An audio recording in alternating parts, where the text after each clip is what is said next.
All right, what's up, you geeks? So, geeks, I have found the key to enjoying Star Wars.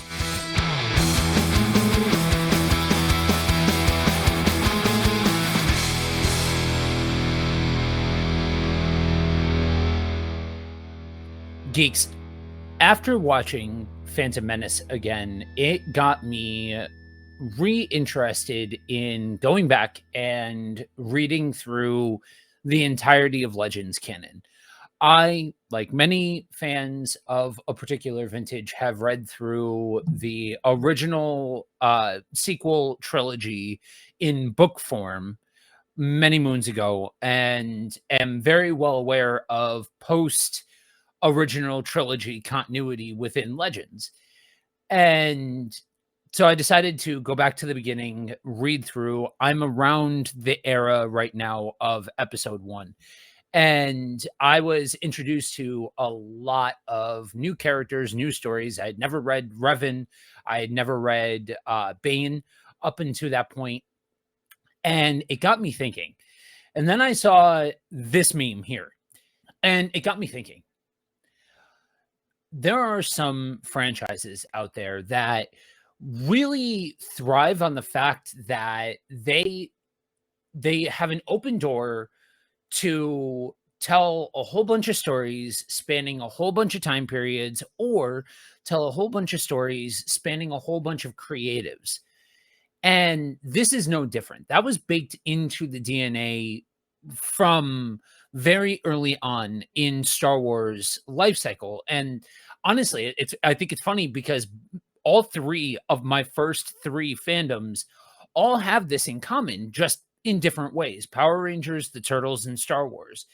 And I know there's a lot of discourse about whether or not George Lucas ever meant for Legends or for the books to be continuity, or if they were meant to be, something else.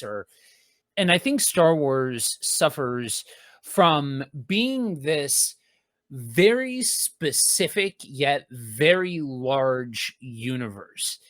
And each saga that gets created has overview, has tones, and there's something for everybody when you look at the different time periods. I mean, you look at Knights of the Old Republic, and it's way more almost medieval meets sci-fi sort of vibe to it. You got episode 1, 2, and 3 that are more like political machination, political thriller, the rise of Palpatine, all of that sort of stuff. You have the origin of the rule of two with Bane and with Zara and all of that sort of stuff. You even have in the sequel trilogy, you have people wrestling with what does it mean for my identity to be a part of all of these much larger pieces at play, and who am I, and all of that. So, regardless of what section of the fandom you really dig, there's something for everybody. There's themes, whether you like them or not. And for me, I tend not to talk very publicly about my fandom of Star Wars, mainly because I don't tend to have the most popular of opinions when it comes to this stuff. Because I'll take Book of Boba Fett for instance. When Book of Boba Fett came out, I heard from a lot of people that they weren't a fan, that it was too slow, that it wasn't Star Wars. There are pictures of news headlines from back in the day when the originals were first hitting theaters, where the second one comes out, it hits theaters, it gets reviewed, and there are people saying, "This isn't Star Wars. This isn't my Star Wars." And I think right out of the gate, George Lucas did such an amazing job of writing a very standard hero's journey story rooted in a space opera, that for a lot of people, that type of story became the basis for what Star Wars is to them. I think also Star Wars has been around for so long that many of us have different memories associated with it, or time periods that are associated with our fandom, or when we first got introduced to the franchise. Like, I remember my older sister's really weird friend was the one that first introduced me to the originals, right? He came over and he's like, "Have you ever heard of Star Wars?" He saw me watching cartoons. "Have you ever heard of Star Wars?" And he lent me the original VHS. So, mind you, even though like I wasn't around in the 70s when when these movies first came out and all of that, my first exposure to the movies was pre any edits. So any of the post original run add-ins that got added along the way, I saw before any of that.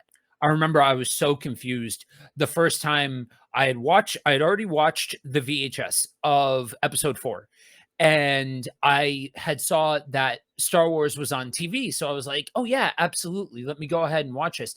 And I was like, "Wait a minute. This is the same movie, but this one over here says Star Wars. It's just Star Wars. This one over here says Star Wars Episode 4, A New Hope."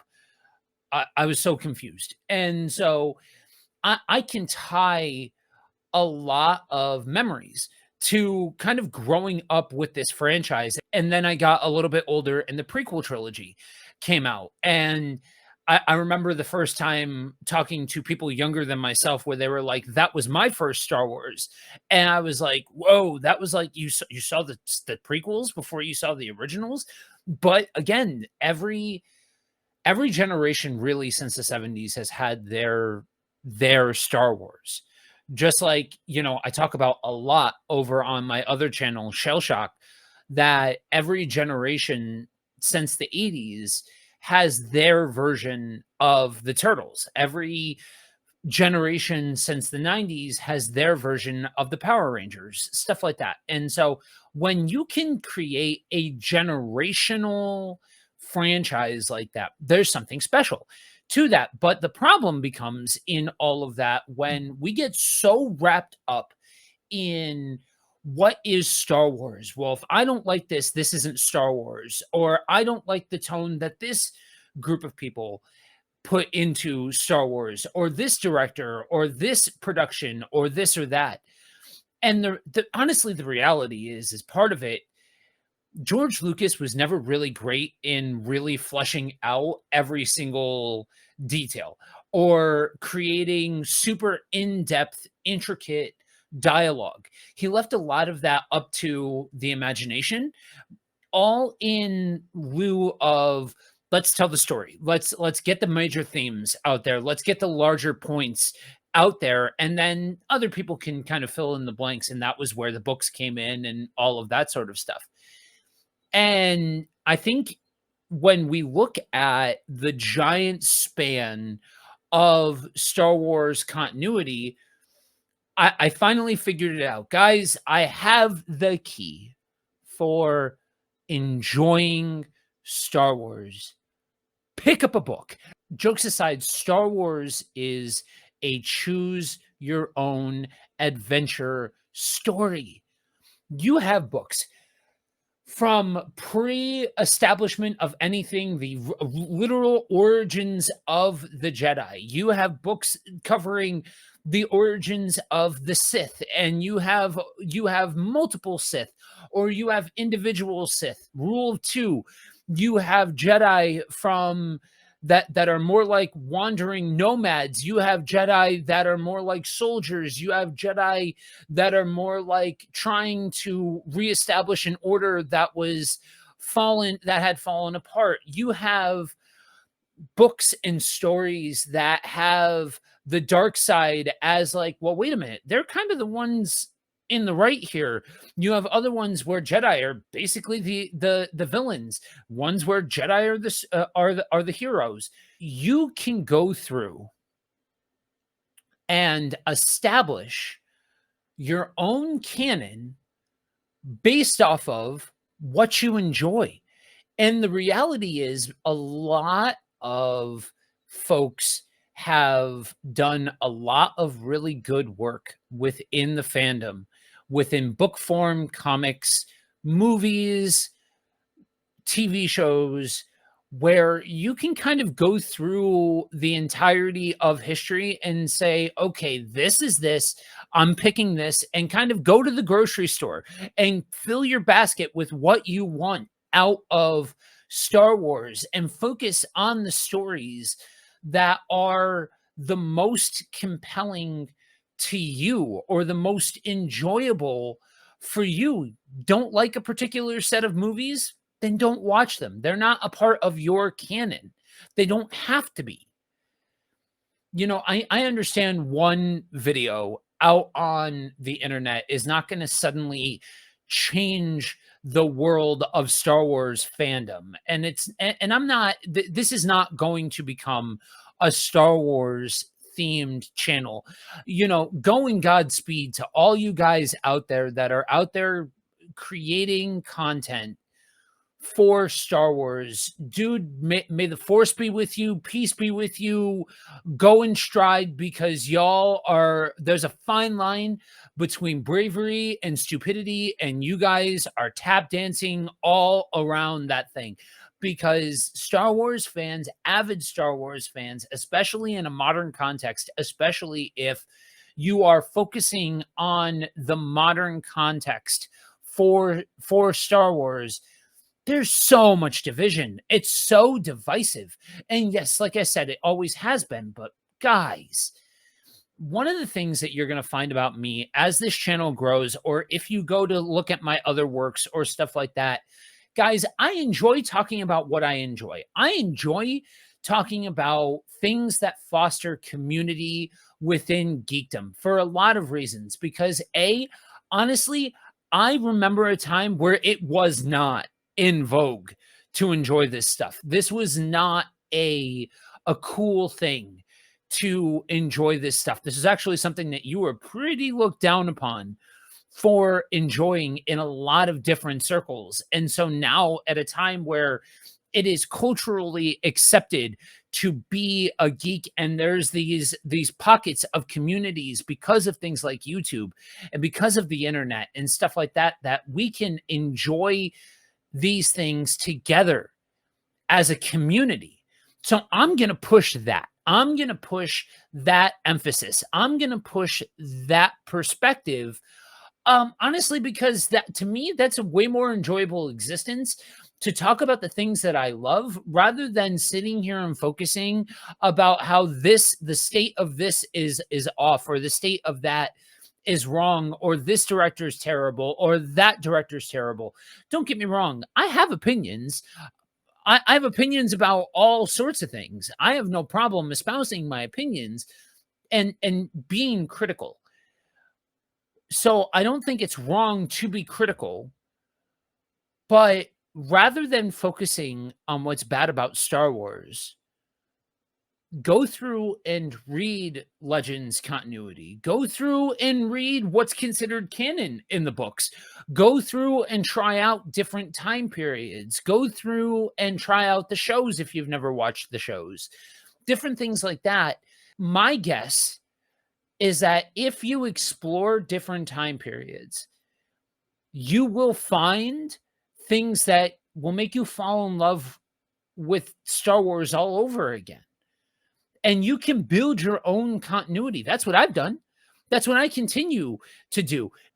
Shout out to one of my friends, Christian from Systematic Geekology, who I used to co-host with over there. And he's a Legends guy.